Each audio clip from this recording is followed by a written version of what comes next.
అంకిత గారు 1.5 కోటి సంపాదించారు అనమాట మీకు. ఆయన రూపాయి లేకుండా. నిజం చెప్పండి ఇప్పుడు. అవుతుంది 1 CR పైనే అవుతుంది. 1.5. సో మీరు బెగ్గింగ్ వెళ్ళినప్పుడు ఎంత సంపాదిస్తుండే మీరు రోజుకి? అడుగుతున్నా చెప్పండి. అంటే చేసేదాన్ని హౌస్ ఓపెనింగ్స్ కి చెప్తాను చూడండి, మీరు అడిగారు కాబట్టి లాజిక్. నేను డైలీ ఒకప్పుడు వెళ్ళినప్పుడు నేను ఎర్లీ మార్నింగ్ లెగిసి 9-9:30కి నా లైఫ్ని స్టార్ట్ చేస్తే నేను నైట్ 6కి వచ్చిన తర్వాత మళ్ళీ నేను వైన్ షాపులు కూడా అడుక్కునేదాన్ని. అంటే 10 రూపాయలే కానీ 5 రూపాయలే కానీ ప్రతి రూపాయి పోగేసి ఒకరోజు 1000 వస్తుంది, ఒకరోజు 2000 వస్తుంది, ఒకరోజు 3000 వస్తుంది. దీనికి కౌంట్ అనేది ఉండదు. ఒకరోజు ఎక్కువ రావచ్చు, ఫ్లక్చువేట్ అవుతూ ఉంటది కదా. ఆ వచ్చిన రూపాయిని నేను చిట్టీల రూపంలో దాచుకుని చిట్టీలు వేస్తూ నేను తినక కష్టపడి ఏదైనా ఓపెనింగ్ ఉంటే వాళ్ళు ఇచ్చింది వాళ్ళు 10 రూపాయలు ఇవ్వని 10,000 ఇవ్వని, అది కూడా నేను ఒక్కదాన్నే వెళ్ళి తీసుకుని వాళ్ళకి బ్లెస్ చేసి వచ్చిన డబ్బులు అన్నీ. ఇంకోటి ఈ మధ్య కాలంలో కొంచెం వచ్చిన యూట్యూబ్ డబ్బులు ఇవి యాడ్ చేశాను అంతే. ఓకే. నేను చిట్టీలు వెయ్యగా దాచుకున్న డబ్బులు ప్రతిదీ దాయగా చేసుకున్నాను. ఓకే. ఇప్పుడు యూట్యూబ్ నుంచి ఎంత సంపాదిస్తున్నారు నెలకి? ఎన్ని లక్షలు వస్తున్నాయి? నిజం చెప్పండి. నేను ఇప్పటి వరకు మా ఛానల్లో కూడా రివీల్ చేయలేదు. ఓకే. మీ ఇష్టం, చెప్పాలనుకుంటే చెప్పండి, లేకుంటలేదు. లక్షలు అయితే వస్తున్నాయి, లక్షలు వస్తున్నాయి. అవునా? సో మిలియన్లు పోతున్నాయి అంట. కదా అంతగానో. అంటే 1.5కి మధ్యలో ఉంది. లక్షలే కదా మరి. అదే ఇంకా లక్ష కంటే ఎక్కువ వస్తుందంట. 1,50,000 1,70,000 అంతే. కానీ అది మీరు కష్టపడుతున్నారు. సో మీ ఇంట్లో మీరు కష్టపడి మీరు చేసుకుంటారు కాబట్టి అది వేరే వాళ్ళ డబ్బేం కాదు, మీ డబ్బే. సో చెప్పుకోవచ్చు ధైర్యంగా సంపాదించినంత. ఎవరు వచ్చి మిమ్మల్ని మీ దగ్గర గుంజుకొని వెళ్ళారు కదా, అంతే కదా. అంతేలేండి. 1.7 1.8 అట్లా వస్తుంది. ఓకే. సో రాజు గారికి నెల శాలరీ ఎంత వస్తుంది? ఈయనకి 3 వస్తుందండి. 3L. ఓకే. 2.5 వచ్చాయి పాత దాంట్లో. ఓకే. ఇప్పుడు 3 దాకా వస్తుంది కొత్త దాంట్లో. ఓకే. భర్తలో సగం భార్య. సో అంత సంపాదిస్తున్నారు ఇప్పుడు యూట్యూబ్ వల్ల, అంతేనా? సో కెమెరామ్యాన్ ఎవరు మీకు? మా అబ్బాయి. మీ అబ్బాయి. సో మీ అబ్బాయి అంటే ఎవరైనా అసలు? సాయి అండి. ఓకే. మాకు ఎప్పటి నుంచో క్లోజ్. సో మాతోనే ఉంటాడు తను. ఏడుస్తున్నాం అనుకుంటున్నా. లేదు. ఓకే. మాతోనే ఉంటాడు. ఒక అబ్బాయి. మేము ఎలా అంటే ఇంకా పెంచుకోవట్లేదు కాబట్టి తను ఉన్నంత వరకు, తనకి జాబ్ వచ్చే వరకు మాతోనే ఉంటానని ఉంటాడనమాట. ఫ్యామిలీ పర్సన్ అంతే. సో అంటే తను మీ దగ్గరకు వచ్చినట్టే నెక్స్ట్ ఆయన ప్లానింగ్ ఏమైనా ఉందా? ఎవరికండి? మీ సాయికి. లేదేమి. ఓకే. ఓన్లీ ప్రేమగా వచ్చాడు, ప్రేమగా ఉంటున్నాడు. ఓకే. జాబ్ సెటిల్ అవ్వాలి కాబట్టి ఇక్కడ మాదాపూర్ ఇంటర్వ్యూస్ కి వాటికి అటెండ్ అవ్వడానికి ఇక్కడ దగ్గర వాళ్ళ ఓన్ హౌస్ కూడా ఉంది, అక్కడికి వెళ్తాడు, ఫ్యామిలీ దగ్గరికి వెళ్తాడు. సో అంటే మీకు పిల్లలు పుట్టారు కదా, సో నెక్స్ట్ ప్లానింగ్ ఏంది ఫ్యూచర్ లో? పెంచుకోవాలనుకుంటున్నాం. అంటే దత్తత తీసుకుంటారా లేకుంటే ఎట్లా? దత్తతే తీసుకుంటాం. ఓకే. ఎంతమంది పిల్లల్ని? ఇద్దరు చాలా? డజన్ వద్దా? ఇద్దరే. సో అంటే ఇద్దరు పాపలు, ఇద్దరు బాబులు, ఒక పాప ఒక బాబు. సో అంటే ఇప్పుడు ఇక్కడ ఒకటి మాట్లాడుకోవాలి, చాలా మంది అమ్మాయిలను ఇస్తారు కానీ అబ్బాయిలను ఇవ్వరు కదా. అప్పటికి టెక్నాలజీ కొంచెం పెరిగితే బాగుండు, ఏదైనా నా వల్ల కానీ. మనము మంచిగా అంటే అందరు ఇస్తారని ఇవ్వరని అన్నాను. కొంచెం అంటే లేదు అదేదో టెక్నాలజీ వచ్చిందంట కదా. ఓకే. ఆ టెక్నాలజీ యూజ్ చేసుకుంటారా మీరు? సరోగసి అది ఇంకోటి సరోగసి. ఓకే. అది ఇప్పుడైతే అవ్వలేండి. పాపనైతే ఫస్ట్ తీసుకోవాలనుకున్నాము, దాని తర్వాత ఇంకా లైఫ్ లో సెటిల్ అయితే ఒక బాబు అనుకున్నాము. అట్ ద సేమ్ టైం మా అక్క వాళ్ళ పిల్లల్ని కూడా చూసుకోవాలి, చదివిస్తున్నాను. అక్క వాళ్ళ పిల్లకి కానీ ప్రతి ఇంట్లో వాళ్ళకి నేను సపోర్ట్ చేయాలి. అట్ ద సేమ్ టైం మా పర్సనల్ లైఫ్ కూడా లీడ్ చేసుకోవాలి. ఓకే. నాకు 6 పిల్లలు అనుకుంటా నేను అంతే. ఎవరెవరు 6? అక్క వాళ్ళ పిల్లలు సాయి, మాకు వచ్చే ఆరాధ్య, అందరితో కలిపితే 6 అవుతారు. అంటే మరి మీ రాజుగారు? ఆయన నాలో సగం, నేను ఆయనలో సగం. ఓహో, అంతేనా? సో అంటే ఫ్యూచర్ లో పిల్లల్ని తీసుకొని పెంచుకున్న తర్వాత ఒకవేళ పెద్దగా అయిన తర్వాత మీరు మా పేరెంట్స్ కాదని చెప్పేసి వెళ్ళిపోయే ఛాన్స్ కూడా ఉంటది కదా. చాలా చూస్తున్నాం మనం టీవీలలో. అలా ఒక ట్రాన్స్ నేనే కాదు, నాకన్నా ముందు చాలా చాలా పెద్దవాళ్ళు కూడా పిల్లల్ని పెంచుకుని పెళ్లి చేసిన వాళ్ళు చాలా మంది ఉన్నారు. ఇప్పుడు మీడియాలో అందరూ క్లిక్ కారు, కొంతమంది క్లిక్ అవుతారు కదా. సో అలా చాలా మంది పెద్ద పెద్ద ట్రాన్స్ కమ్యూనిటీకి చెందిన వాళ్ళు పెళ్లి చేశారు కూడా, పిల్లల్ని పెంచుకుని. వాళ్ళు వదలకుండా అలాగే ఎలా ఉన్నారు? ఒక అవగాహనతో ముందుకు వెళ్తున్నాం మేము. ఒక విత్తనాన్ని పెంచి పోషించి దాని కాయలు వచ్చే వరకు ఉన్న వాళ్ళు అల్లారు ముద్దుగా మేము చూసుకుంటాం ఖచ్చితంగా. మనం పెంచే వాతావరణం కూడా, మేము పెంచే వాతావరణం కూడా చాలా చాలా చాలా బాగా పెంచుతాం వాళ్ళని. సో డెఫినెట్లీ వాళ్ళు మమ్మల్ని వదిలి వెళ్ళరు. ఒక ట్రాన్స్ ఇది మా అమ్మ కాదు అని చెప్పిన వాళ్ళు ఎవరు బయటకు రాలేదు ఇప్పటి వరకు. నార్మల్ గా ఒక అమ్మ నాన్ని పెంచి పెద్ద చేసి వదిలేసి ఓల్డేజ్ హోమ్స్ ఉన్నాయి, కానీ ఒక ట్రాన్స్జెండర్ కు ఓల్డేజ్ హోమ్ ఎక్కడుంది? మాకు మేమే స్ట్రాంగ్ అంతే. ఒకవేళ అలా వదిలి వెళ్ళినా కూడా వాళ్ళు ఎక్కడున్నా బాగుండాలని మనస్ఫూర్తి కోరుకునే తల్లి మనసు మాది కూడా. సో అంటే ట్రాన్స్జెండర్స్ కి ఏమైనా అన్యాయం జరుగుతుందా? షూర్ గా జరుగుతుందండి. ఇక్కడ ఎప్పుడు ప్రతి దాంట్లోనూ మాకు అన్యాయమే.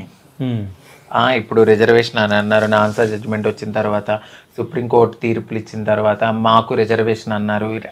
అవి అసలు ఇప్పటి వరకు రానే రాలేదు. మీకు ఓటర్ ఐడి ఉందా? మీకు ఉంది. మీకుందా? సో ఇక్కడే హైదరాబాద్ లేకుంటే ఊర్లోనా? ఊర్లో ఉంది నాకు. ఓకే, నాకు అక్కడే ఉంది. సో ఇప్పుడు నెక్స్ట్ ఏపీ ఎలక్షన్ రాబోతున్నాయి, వెళ్తారా? ఓటేస్తారా మరి మీరు? బాధ్యత. ఓకే, ఓట్ అనేది మనకి 5 ఏళ్లకు ఒకసారి వస్తుంది మనకి అది. సో అలాంటి దాన్ని మనం యూజ్ చేసుకోవాలి. మనం ఎంచుకునే నాయకుడే కదా మనకి. 5 వేలకు ఒకసారి? 5 ఏళ్ళు. 5 ఏళ్ళు అంటే 5 years ఒకసారి. అంటే మేము ఆంధ్రాలో 5 ఏళ్ళు అంటాం. ఓకే, 5 ఏళ్ళు అంటే మీకు తెలంగాణలో ఏళ్ళు అనుకుంటున్నారేమో, మాకు ఏళ్ళు అంటే సంవత్సరాలు. ఓకే, 2 ఏళ్ళు 3 ఏళ్ళు 4 ఏళ్ళు అలాగ అంటాం. సో ఎవరికి వేయబోతున్నారు మీరు ఓటు? ఈసారి అయితే మాత్రం టీడీపీ జనసేన. ఓకే, టీడీపీ జనసేనకు వేయబోతున్నారు. సో వస్తుందని అనుకుంటున్నారా? ఖచ్చితంగా. మీ అక్కలను కాపాడుకోవాలంటే మీరు ఏం చేయాలనుకుంటున్నారు? మేమైతే పవన్ కళ్యాణ్ గారు కానీ, అప్పుడు నారా చంద్రబాబు నాయుడు గారు కానీ, ఇప్పుడు యూత్ కి కనెక్ట్ అయింది జనసేన. జనసేనలో పవన్ కళ్యాణ్ గారు ఒక ట్రాన్స్జెండర్ ని చాలా బాగా రెస్పెక్ట్ ఇచ్చి ఏదైనా చెప్పినప్పుడు కూడా ఆయన చాలా బాగా అర్థం చేసుకుంటారు. ఇప్పుడు యూత్ కి బాగా కనెక్ట్ అయిపోయింది జనసేన. చాలా మంది కమ్యూనిటీ వాళ్ళు కూడా వెళ్ళి ఆయనతో మాట్లాడడం అయింది. త్వరగా ఆయన జనాల కోసం బయటకు వచ్చి మాట్లాడతారు. కాబట్టి మాకు రిజర్వేషన్స్ గురించి కానీ, జాబ్స్ రాబోయే దాని గురించి కానీ, పెన్షన్స్ గురించి కానీ, ఇంకా ఏదైనా ఇంప్లిమెంటేషన్స్ కానీ, ఇప్పుడు స్థలాలు కానీ, ఇల్లు కానీ, మా కోసం ఏదైనా చేయాలి అని అంటే ఆ పార్టీ అనేది రావాలి. ఓకే, ఆయన ఆల్రెడీ కూడా చెప్పారు. ఓకే, జనసేనకి టీడీపీకి అనుకుంటున్నారు. మీ ఓటు? మా వారు పవన్ కళ్యాణ్ ఫ్యాన్ అండి. ఓకే, ఇంకెవరికి? ఓకే, జనసేనకి మీ ఓటు. అయితే ఇప్పుడు మీరు ఒక ట్రాన్స్జెండర్ పెళ్లి చేసుకున్నారు కాబట్టి ట్రాన్స్జెండర్స్ కష్టాలు మీకు ఏమన్నా తెలిసినాయా? లేకుంటే వాళ్ళు ఎట్లా అంటే after marriage? After marriage, before marriage, రెండు చెప్పండి. అంటే బిఫోర్ మ్యారేజ్ మీకు అంత అవగాహన ఉండలేదు కదా. ఆఫ్టర్ మ్యారేజ్ మీరు అందరితో, అంటే వీళ్ళ సర్కిల్ తో కొంతమంది మీ దగ్గరకు వచ్చి మాట్లాడటం అది చేస్తూ ఉంటారు కదా. సో వాళ్ళని చూసినప్పుడు ఏమని ఫీలింగ్ ఉంటది? వాళ్ళ కష్టాలను ఏమైనా చూసారు? అంటే వాళ్ళు యాక్చువల్ గా లైఫ్ అనేది టోటల్ గా వాళ్ళలా మార్చుకోవడానికి కంప్లీట్ గా అన్ని వదిలేసి వచ్చేస్తారు వాళ్ళు. సో ఈజీ చెప్పాలంటే సాక్రిఫైస్ వాళ్ళు చేస్తారు బేసిక్ గా ఫస్ట్. సో ఇంటోళ్ళు కూడా సపోర్ట్ చేయరు అట. ఇప్పుడు ఏ ఇంటోళ్ళు సపోర్ట్ చేయరు. ఇట్లా మారిపోతానంటే నువ్వు పుట్టింది ఎలాగా, మళ్ళీ నువ్వు ఇదంతా సమాజంలో మన పరువు పోతుంది అని చెప్పేసి అంటారు. కాబట్టి సో వాళ్ళు సాక్రిఫైస్ చేస్తారు వారి జీవితాన్ని అక్కడ ఇంట్లోనే. సో ఇంట్లో ఆ టైంలో వాళ్ళకి సపోర్ట్ చేయరు. వీళ్ళు ఇంప్రూవ్ అయ్యి బాగా ఇచ్చేసిన తర్వాత మళ్ళీ లాక్కునే ఇంటోళ్ళు కూడా ఉంటారు. స్టార్టింగ్ నుంచి సపోర్ట్ చేసే ఇంటోళ్ళు కూడా ఉంటారు. సో ఏదైనా కానీ వాళ్ళు సాక్రిఫైస్ అయితే చేస్తారు, కష్టాలు చాలా పడతారు. నేను చూస్తూనే ఉంటాను. అయితే మీ పెళ్ళైన తర్వాత ఎప్పుడన్నా తిను మీ దగ్గర ఏడ్చిన రోజులు ఉన్నాయా? పెళ్ళైన తర్వాత తన కష్టాలు అవి చెప్పుకొని ఏడుస్తుంది కానీ కనిపించదు, అంటే చూపియదు. ఓకే, కన్ను నుంచి నీళ్ళు వస్తే నాకు తెలుస్తుంది, దాన్ని దాచిపెట్టేస్తుంది అట్లా. ఓకే, ఇంకా కష్టాలు నేను అన్ని తెలుసు ఓవరాల్ గా. సో A to Z తన గురించి నాకు తెలుసు కాబట్టి ఇంకా తెలియాల్సినవి ఏమీ లేవు. మామూలుగా అదే కొంచెం ఇప్పుడు ప్రెషర్ ఎక్కువ అయింది, కొంచెం ఇల్లు కొంచెం హెవీ బడ్జెట్ అయిపోయింది కదా. సో బంగారం అది ఇది పెట్టి తను ఇష్టంగా కొనుక్కునే బంగారం పెట్టుకుంది కదా. సో అది ఇది గుర్తొచ్చి కొంచెం అప్పుడప్పుడు స్ట్రగుల్స్ అవి గుర్తొచ్చి ఏడుస్తుంటది. ఓకే, సో అంటే మీరు ట్రాన్స్జెండర్ గా చేంజ్ అయినప్పుడు ఎంత డబ్బు ఖర్చు అయింది మీకు? నాకు అయిందండి 10. సో అంటే మీ ఆపరేషన్ 10 లక్షలు ఖర్చు అయిందా? అవునండి. ఓకే, అంత డబ్బు ఎక్కడి నుంచి వచ్చింది మీకు? ఇట్లానే భిక్షాటన చేసుకోవడము. కొంచెం మా ఫ్రెండ్స్ అప్పిచ్చారు నాకు. ఓకే, ఒకరు 3 లక్షలు ఇచ్చారు, ఒకరేమో 2 లక్షలు ఇచ్చారు. ఆ తర్వాత కొద్ది కొద్దిగా వాళ్ళకి తీర్చుకుంటూ చిట్టీలు వేసుకుంటూ తీర్చాను నేను. ఓకే. అయితే ఇప్పుడు ట్రాన్స్జెండర్ కి ఒక చెడ్డ పేరు ఉందండి. ఎట్లా అంటే సెక్స్ వర్క్ చేస్తారు, అది ఇది రోడ్ల పైన తిరుగుతారు, అది కానీ. అంటే మీ దగ్గరికి ఎవరన్నా వచ్చినప్పుడు వాళ్ళకి ఏమైనా సజెషన్లు ఇస్తారా మీరు? అంటే ఆ వర్క్ వద్దు మనకి, ఇట్లా ఉండండి మీరు. ఒకవేళ ఎవరన్నా అబ్బాయిలు మీ దగ్గరకు వచ్చి మేము చేంజ్ అవ్వాలనుకుంటున్నాం అన్నప్పుడు మీరు ఏం సజెషన్లు ఇస్తారు వాళ్ళకి? సెక్స్ వర్క్ అనేది నాకు తెలిసినంత వరకు, ఇప్పుడు నన్ను వదిలేయండి, ఇప్పుడు నాకు పెళ్ళయింది కాబట్టి అది వేరు. సెక్స్ వర్క్ చేయడం అనేది ఆపేయాలనుకున్నప్పుడు మాకు ఫస్ట్ ఒక ఉపాధి అనేది ఇవ్వాలి. ఇప్పుడు చూస్తూ ఒక మనిషి ఆకలి చచ్చిపోతుంటే ఎవరు ఊరుకోరు కదా. ఒక రకంగా సెక్స్ వర్క్ మా కమ్యూనిటీలో కొంతమంది చేయడం బట్టే కొన్ని మానభంగాలు అలాంటివి అనేవి తగ్గినాయి. ఇప్పుడు కావాలని ఎవ్వరు వాళ్ళ ఒళ్ళు తీసి వేరే వాళ్ళకి అర్పించాలని ఎవ్వరు అనుకోరు. ఏదో ఒక ఉపాధి లేకో వాళ్ళకు ఒక జీవితం లేకో ఇక బ్రతకలేని స్థితిలో కూడా బ్రతకాలి, ఇటు తల్లిదండ్రులు దూరం చేసి నా కడుపు నేను కాల్చుకుని ఏదో చేయాలి అన్న ఉద్దేశంతో ఈ మధ్యకాలంలో కొంతమంది చేస్తున్నారేమో తప్ప మాకేమి సరదా ఎక్కువ మా కమ్యూనిటీ వాళ్ళకి ఏదో ఇదైపోయి అయితే ఖచ్చితంగా చేయరు. ఒక మంచి ఉపాధి ఇవ్వండి, ఎందుకు చేసుకోరు. ఇలా సెక్స్ వర్క్ చేసి ఒక అపోహతో ఇలా చూసే బదులు వాళ్ళకు ఒక జీవనాధార వృత్తి చూపియండి. గిన్నెలు కడుగుతాకెళ్తే మీరు అసలు హోటల్స్ పెట్టారు కొంతమంది ట్రాన్స్జెండర్స్, మీ దగ్గర తినమని వెళ్ళిపోయారు. దానికి పనికిరం మేము. మేము సొంతగా వృత్తి చేసి కూరగాయలు అమ్ముకుంటే నీ దగ్గర కొనకూడదని చెప్పి పక్కన కొన్న వాళ్ళు ఎంతో మంది బాధపడిన ట్రాన్స్జెండర్స్ ఉన్నారు. అట్లానే ఐటీ ఎంప్లాయీలోకి వెళ్ళిన వాళ్ళు కూడా కొంచెం అవమానించి కొద్దిగా మానేసిన వాళ్ళు కూడా ఉన్నారు. మీరు ఎంకరేజ్ చేయండి, డిస్కరేజ్ చేయొద్దు. హోటల్ పెట్టుకున్న వాళ్ళని కూడా మీరు తినకపోతే మీ దగ్గర తినము అని చెప్పి వెళ్ళిపోయిన వాళ్ళు కూడా ఉన్నారు. అలాగే నైట్ పూట నుంచుంటే మాత్రం వస్తారు. అంటే మీరే కదా మమ్మల్ని అలా ప్రోత్సహిస్తున్నారు. అదే మీరు నార్మల్గా వీళ్ళు ఏదో వృత్తి చేసుకుంటున్నారు, కడుపు నిండా అన్నం పెడుతున్నారని అలాంటివి కూడా ఎంకరేజ్ చేస్తుంటే అవి రావేమో. అయితే ఇంకోటి నేను ఒకటి చెప్తాను, ఒకవేళ మా వాళ్ళు ఆ వృత్తి చేసినా మాకన్నా ముందు నోరు తెరిస్తే పలానా అబ్బాయి బయటకు వచ్చారు అనుకుంటే ఎన్ని కాపురాలు కూలిపోతాయి. అవి కూడా కడుపులో పెట్టుకుని వచ్చిన వాళ్ళకు ఏదైతే వచ్చారో ఆ పని చూసుకుని వదిలేస్తారు అంతే తప్ప వాళ్ళ జోలికి వెళ్ళరు, ఏమీ చెయ్యరు. కానీ ఇది ఒకటి అడగాలి, నేను ఇట్లాగే విన్నా న్యూస్లో. అంటే మీరు ఒకవేళ నిల్చున్నప్పుడు అంటే ట్రాన్స్జెండర్స్ నిజంగా లాయర్స్, డాక్టర్స్, పెద్ద పెద్ద వాళ్ళు వస్తారంట, అంటే పొలిటికల్ లీడర్స్ అట్లా, నిజమేనా అదంతా? అవును, వస్తారండి. ఓకే. ఎందుకంటే నేను ఈ కమ్యూనిటీలో ఉన్నాను కాబట్టి నేను మాట్లాడుతున్నాను.